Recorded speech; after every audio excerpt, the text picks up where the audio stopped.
So the lead actress of The Acolyte was joking about a project about 6 years ago, that the goal of that project was to make white men cry out of empathy. The fandom menace took that comment out of context and made it look like she recently said it about The Acolyte. And that's why you're all mad. Oh, man. Maybe, just maybe, you should find another hobby than Star Wars. It's just an idea.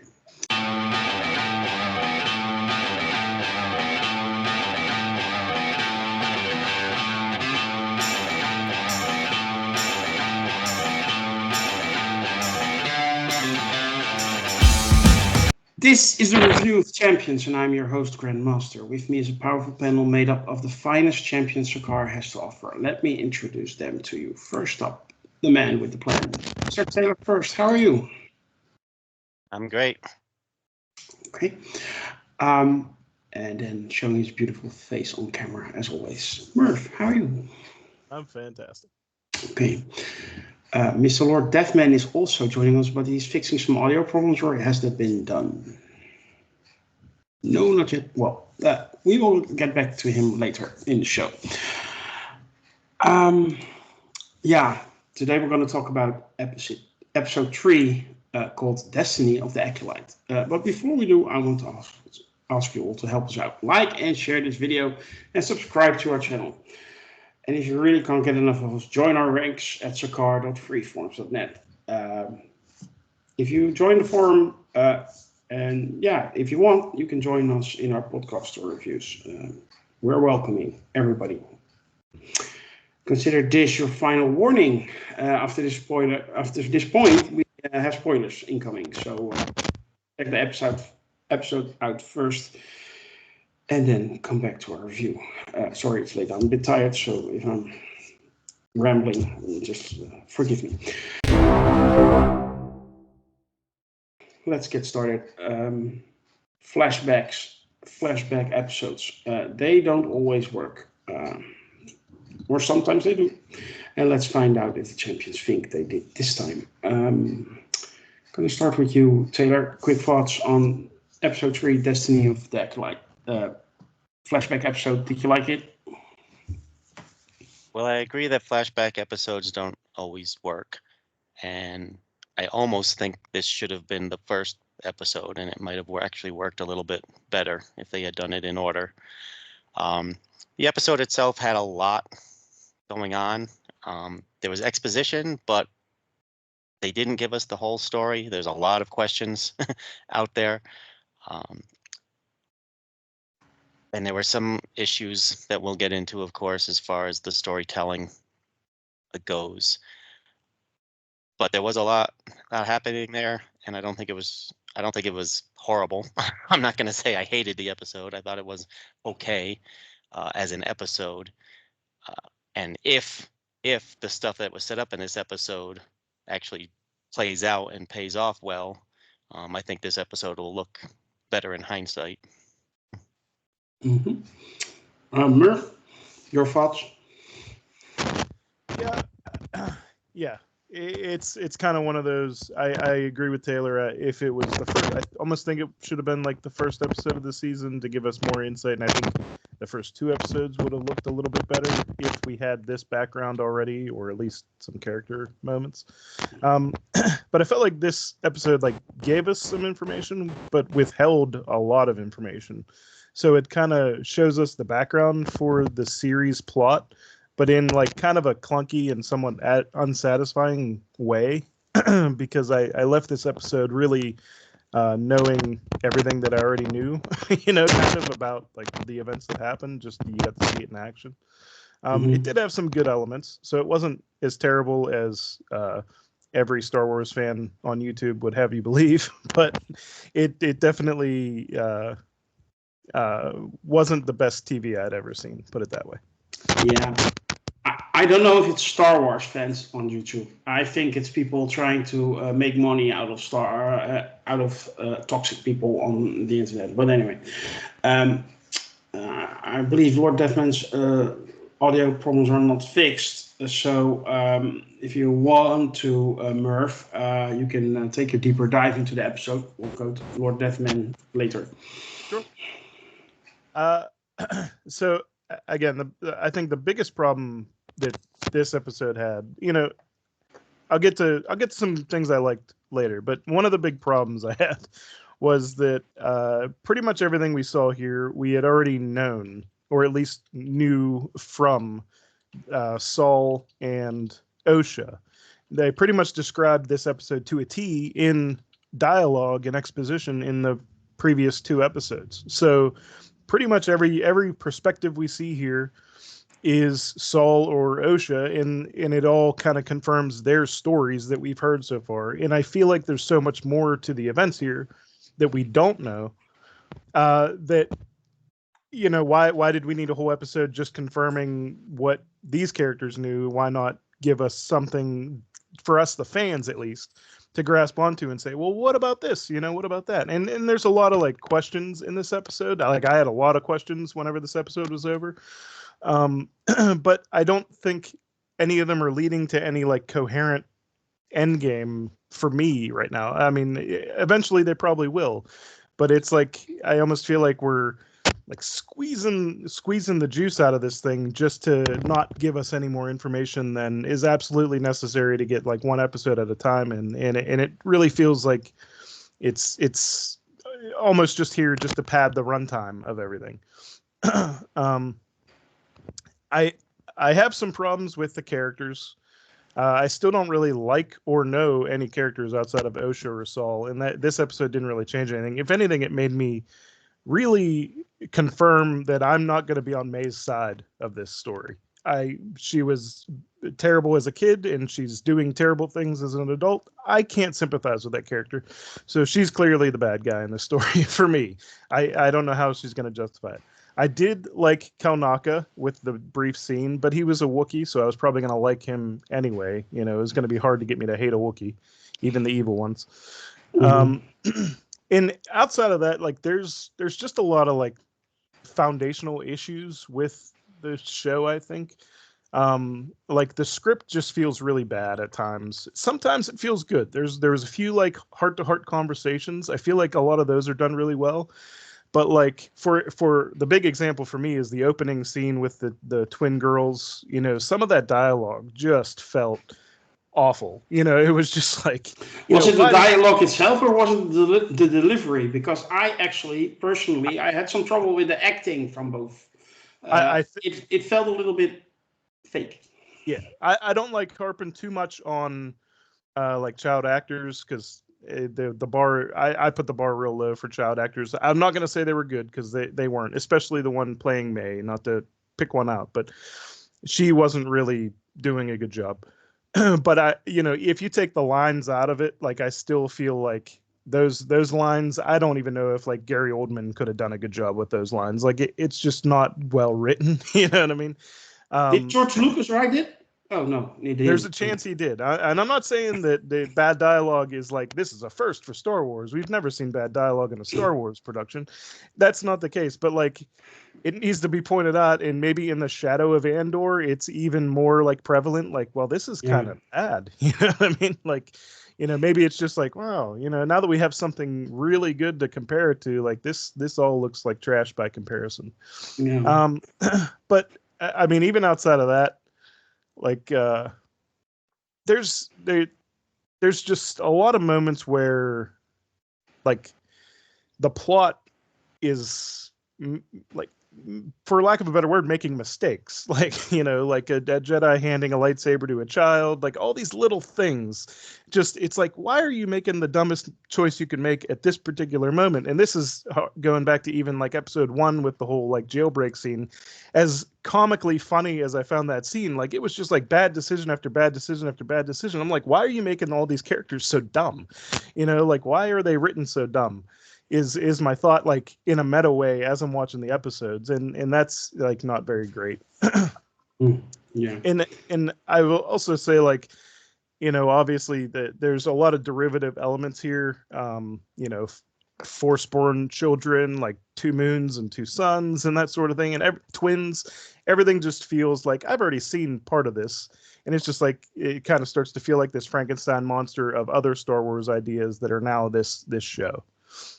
But having said that, some of the good things I liked, I have no problem at all with lesbian space witches.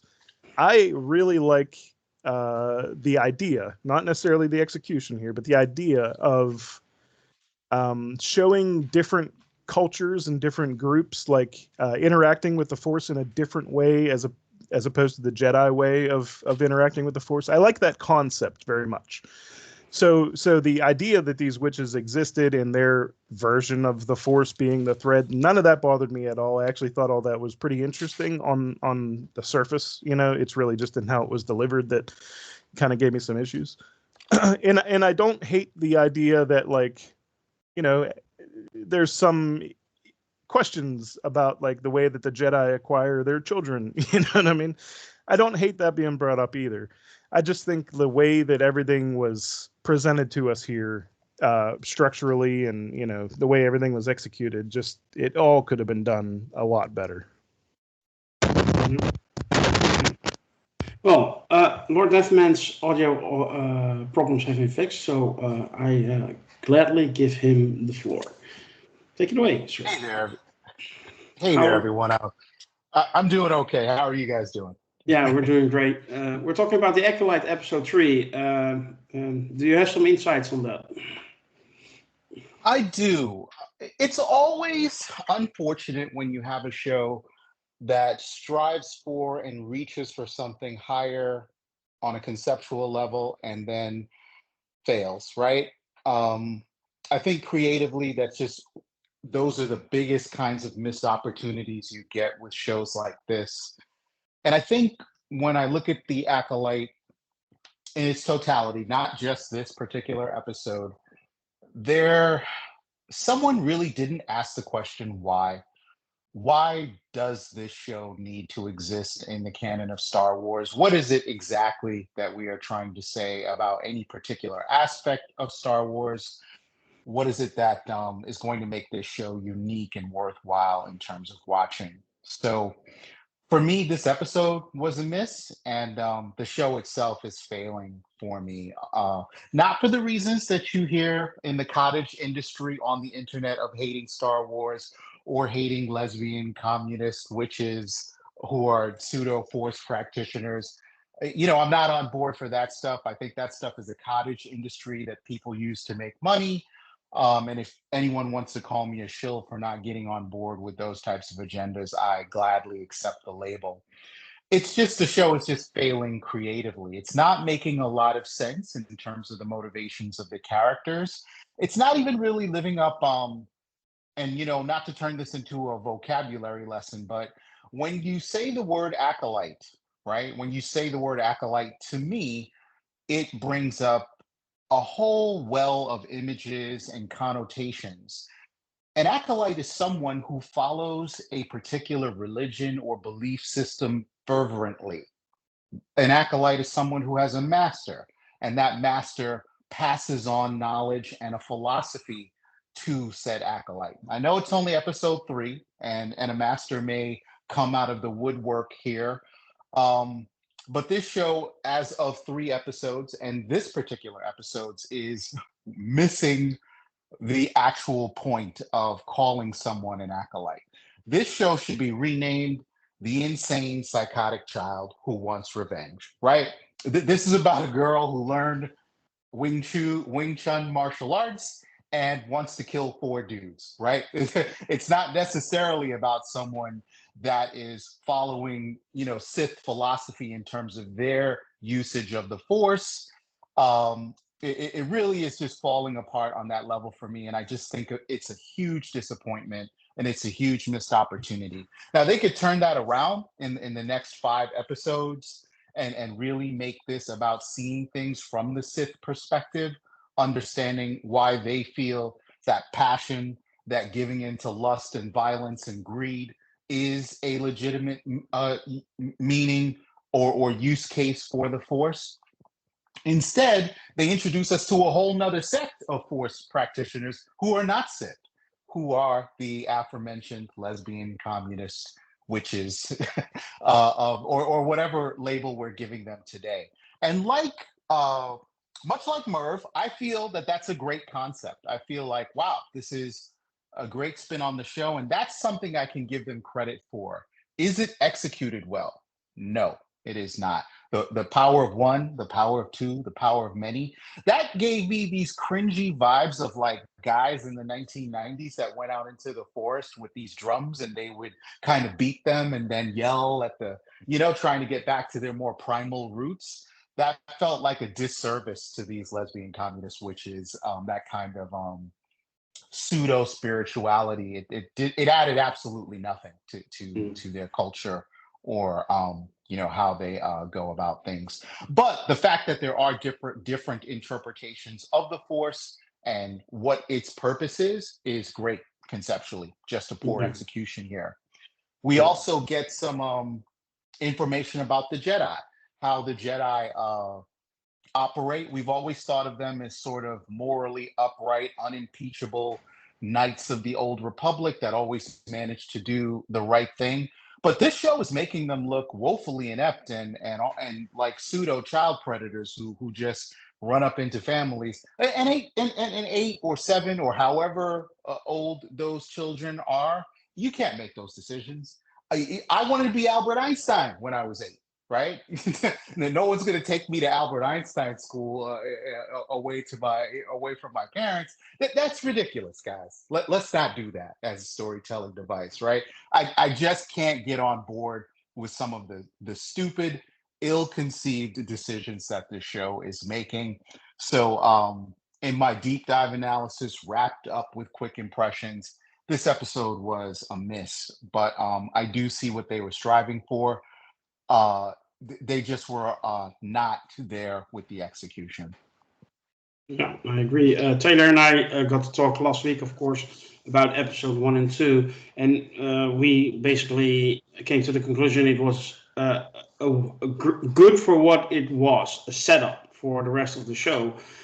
I was actually kind of surprised they came with a flashback episode because they didn't build on that setup. And beside all the stuff you're talking about, which I totally agree with, that was also a little bit of a disappointment for me. Instead of building, they just repeated what has been said, like Merv said, in visuals. And I have some things about that. But I first go to Taylor for his deep dive. Taylor, you heard Merv, you heard Lord Deathman. Do they make sense? Normally they do. Yes, I agree with both of them at this point. I too like the idea of the Force Witches. Force Witches have been in Star Wars lore for a long time.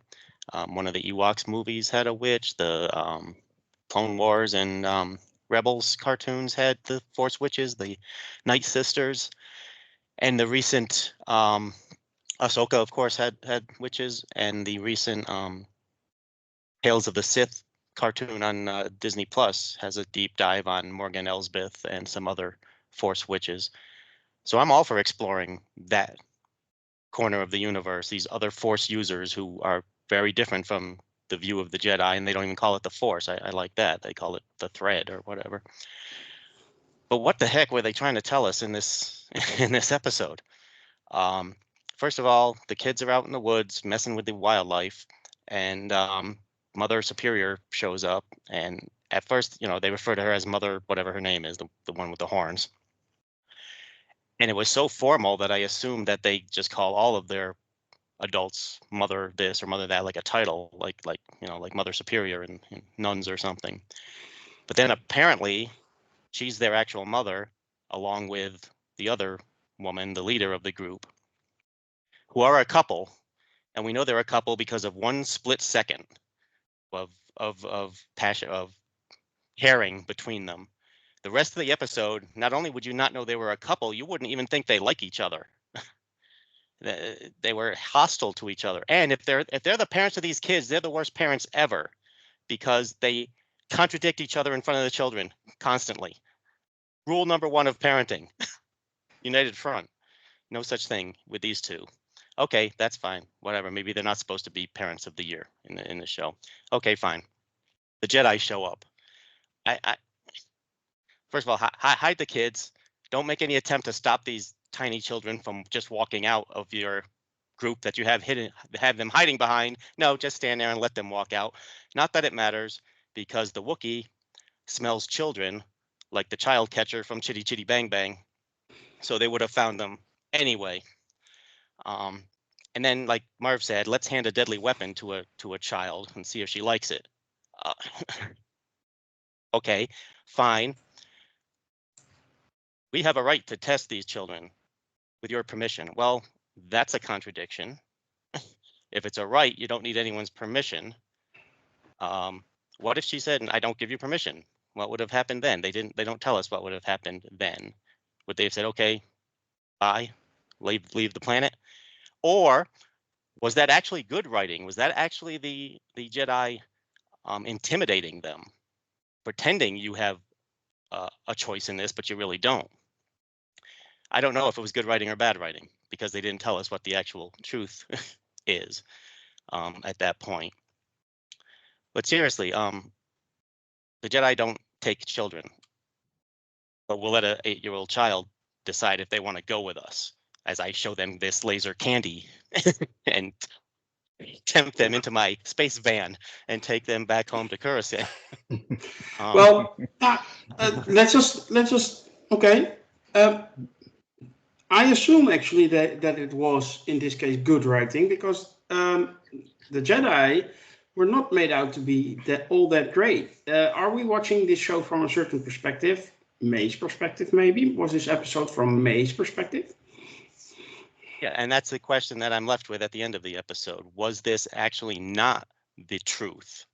Was this more her memory of what happened? Hopefully they'll if it's not the truth, hopefully they'll make it clear that this episode was her memories, as opposed to, a piece of the truth. Because even if it's the everything we saw was absolute truth, they still didn't tell us everything. Because at the end, when the fire started, and all of a sudden all the witches are dead, with no wounds, they weren't sliced up with lightsabers, there wasn't any burns on them, there was no evidence that the roof had caved in and crushed them. They had all just died somehow, and they didn't tell us how. So were they killed by the Force? Did May, use her Force powers, which suddenly are way more powerful than they've ever been before, to kill them? We don't know. And again, as the story goes on, we may find out those answers. But again, the whole thing with the Jedi, first of all, this planet apparently is not even part of the Republic. So what authority do the Jedi have to come to this planet? Because they think someone's using the Force and teaching children the Force like they do in place where they live, unlike this place, which isn't part of the country or republic that they live in. Maybe the Force is like oil and the Jedi are like the United States. Who knows? Exactly. It's a resource. And that may be what they're trying to say, is that the Jedi decide the end justify the means, and they have, then the Force is too dangerous to let people play around with it and teach it to children who aren't getting the proper discipline and schooling and everything that the Jedi can provide. That may be their perspective on it. But from, again, from a personal, I can understand that, like, telling a government of a country you have to do this or that, but telling a family you have to do this with your kid and let us take them away and you'll never see them again, if the kid wants to, and with your permission, wink, wink, as I rest my hand on my lightsaber. Yeah, it was all really weird. May, again, the May character was awful from the beginning. It's not like after this tragedy happened to her, her life was ruined, and then she turned to this, some Sith or someone who led her astray and filled her heart with evil. No, she was born evil, apparently. Either that or her other mother with the horns had such an influence on her to make her a rotten person from the beginning. I don't know. But I know I've never seen a twin say, "I will kill you" to their other twin. You're not leaving here because I will kill you. No, in Star Wars, twins usually kiss each other on the mouth. Yeah, exactly. Yeah. So anyway, all of that just adds up to, at this point, seems a very muddled episode without giving us much information at all. Maybe it's intended to build mystery. I don't know. they're going to have to tell us a whole lot here pretty quick to clarify all the stuff that was in it. And all the stuff they did tell us, like Merv said, is stuff we already knew. Yeah, indeed. Well, we didn't start the fire. May sure did. Lord Deathman, you had a follow-up.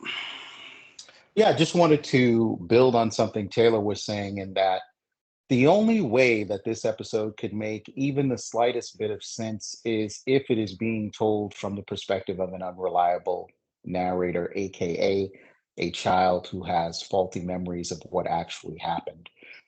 I don't know how you can set a diary on fire and then have a fortress that is primarily made of iron and stone, seemingly with no wood or any combustible materials around, completely burn to the ground as a result of someone setting a diary on fire. So that does seem like how a child might have remembered things. I also just wanted to take a moment to give praise to the one good element of this episode, which I thought was Jodie Turner playing the character of the head of the coven. That was a great performance, and I think she had the best material, the most sophisticated material, when talking to these children about the way life works, the way adult life works, how choice and freedom of choice actually works. Some of her dialogue did make some sense, but everyone else, I don't know, where they were in terms of their performances. Maybe they didn't understand their material, but it was all very poorly executed, as I've said before. Well, let's just say we see them use the power of one, the power of two, the power of many. Then there are 4 Jedis coming in. There are like 30, 40 witches there. Where's the power of many then? They didn't even try. And they're being hunted by the Jedi, and they invite them into their ceremony or whatever, and then they didn't even try to resist. I didn't get that, but did it make sense to you? No. Okay. Well, that's a short and sweet answer. Merv? Yeah, I ran through a couple of I just want to state clearly that I don't think the events of this episode are the full truth, obviously. I think we can all pretty much agree with that. But I ran through a couple notions that I had like on the board. And one was Coral, who's the horned mother. She investigated a suspicious noise from the generator room earlier in the episode. So that leads me to believe that that's going to be something that we'll get from somebody else's perspective. Maybe somebody was snooping around, messing with that generator room or whatever all those electrical components were, and that caused this huge explosion or whatever, wound up killing the witches or whomever. And I didn't see Coral among the dead witches whenever they scrolled through that scene real quick. I didn't really freeze frame it, but she made a point to notice Anastasia, who is the coven leader. She saw her and screamed, "Mama!" I feel like if Coral was like the other mom in this relationship, like she would have also had that kind of reaction to her. At least I think that. I don't know that for sure. But also, we didn't actually see, we saw May light the book on fire, but we didn't see the door catch on fire. We heard the shattering of that torch thing, but we didn't see May do that. So I feel like that's going to be something like May lit the book on fire, and then she's startled by, I don't know, Indara or somebody, and Indara is actually the one who I don't know. I have no idea where the story's going to go. I just feel like there's a lot of miss pieces of information here that they deliberately don't give us these pieces of information so that later on it's going to be like, oh, well, this happened and this explains this. And I definitely think there was some kind of an interaction between the Jedi and witches, but I almost feel like it's definitely not fire because none of those bodies were burned. And maybe it's an explosion and impact, but they were all right together. And then Anastasia was in the other room. And also, like, the Jedi were wounded during this thing because Torben has a scar on his face, which is fresh at the end of the episode. And Kelnaka's nowhere to be found. He could be piloting the ship that they're on, but also, like, where's he at? Maybe something happened with him and he's like off on his own. I don't know. But there's just way too many questions at the end of this episode for this to be like, oh, well, you finally get to see the full events that happened 16 years ago. It's like, no, this is like one version of the events that's definitely doesn't feel like Lord Deathman said, like it's definitely feels like an unreliable narrator type structure here. Like, like we're not seeing the truth of these events, or at least the full truth. We're just seeing them from the eyes of I think Osho is the perspective here, honestly. Yeah, how god awful and cringy the behavior of the Jedi was in this episode. They were doing what they were always doing. I don't see a reason to take poison over what they did. And Master Torbin did, but anyway, Baby and Padawan. So there's definitely more going on. Otherwise, it really doesn't make sense, and that would be very disappointing. Taylor, you had a follow-up. Yeah, if this episode is supposed to be the point of view of Osha or May for that matter, again, it's poorly written because we saw scenes where neither of them were present. So it's their assumption of what was going on between their mothers when they weren't in the room. That's one thing. The other thing, okay, so Master Saul, Jedi Master, can levitate a spaceship, right? Sees two little girls falling off a bridge. One of them he lets fall. The other one he grabs, and he struggles to pull this 40-pound girl up the cliff. I just thought that was kind of weird. Yeah, it really doesn't make sense. So it's either really clever in its setup, and that we're all going to be amazed at the end, or it's just plain bad, in my book. Anyway, let's hope for the best, people. You know what? Let's do a rating for episode 3.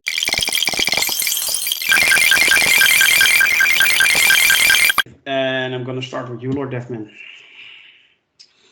Yeah, coincidentally, my grade would be a 3. That's all I could summon on a 1 to 10 scale. I do think that there were some moderately interesting ideas, but again, the poor execution and what I feel was pretty hammy acting in a lot of cases. I could think of the sort of grouchy Mother Superior as I'm like, really? Maybe you should eat a spice cream. It's the whole being upset all the time thing really just got grating. Again, lots of props to Jodie Turner for her work on the episode, but yeah, and general advice to Lucasfilm is, always ask yourselves, guys, like, why are we in it to make these series? And I don't think that was fully thought out at the conception of this show.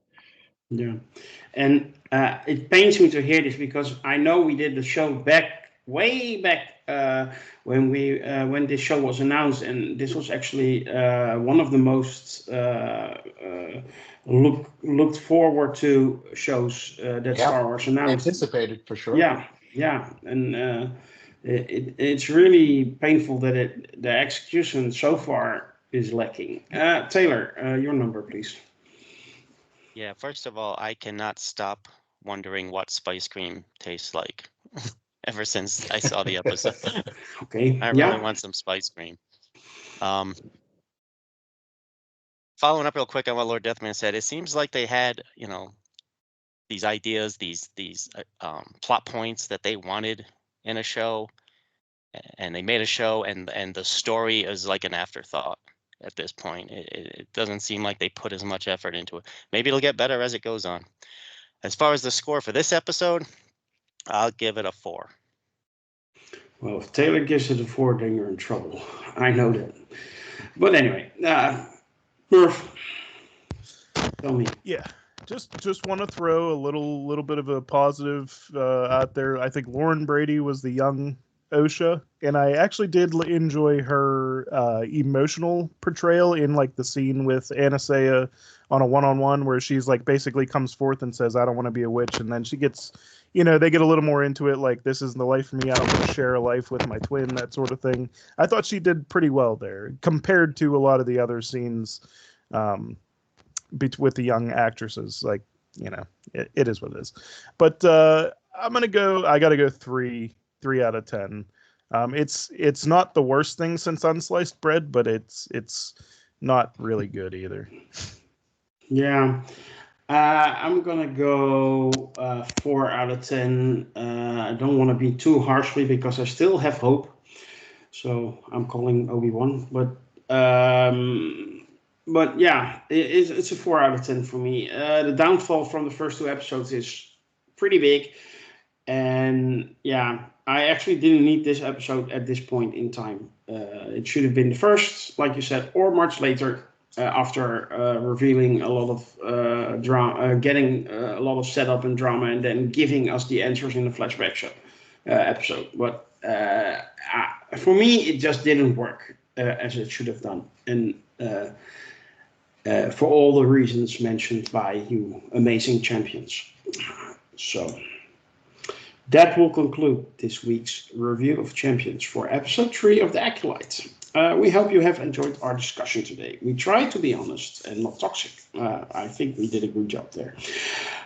If you did like it, help us out. Like and share this review, subscribe to our YouTube channel, and join our forum at Sakar. Sakar.freeforums.net is there for you to find. We would love it if you do that.